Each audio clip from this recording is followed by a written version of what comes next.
રૂપિયાને લઈને એક સવાલ છે અને એ સવાલ સમજો તો પણ ભલે અને ગેમ ટાઈમ સમજો તો પણ ભલે. તમારે આ સવાલનો જવાબ મને આપવાનો છે અને ત્યાંથી આપણે નક્કી કરશું કે આપણે કયા લેવલે આવીએ છીએ ફાઇનાન્સની અંદર. તો સવાલ એ એવો કંઈક છે કે આ બે વ્યક્તિઓ છે, એક વ્યક્તિ એ છે અને એક વ્યક્તિ બી છે. હવે આ વ્યક્તિની આવક મહિને 50,000 રૂપિયા છે અને આ વ્યક્તિની આવક મહિને 1,00,000 રૂપિયા છે.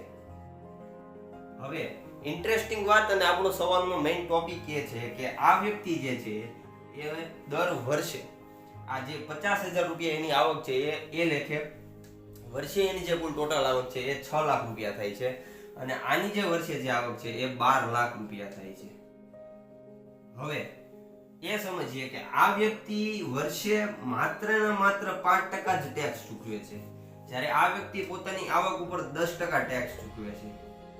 તો આ બંનેમાંથી ફાઇનાન્શિયલ રીતે સાક્ષર જે માણસ હોય એ કઈ છે, કોણ કહી શકાય? વ્યક્તિ એ કહી શકાય કે વ્યક્તિ બી કહી શકાય? આ પ્રશ્નનો જવાબ મારે જાણવો છે કે ફાઇનાન્શિયલી રીતે આ બંનેમાંથી કોણ વ્યક્તિ સાક્ષર કહી શકાય અથવા તો વધારે નોલેજેબલ માણસ કોણ કહી શકાય?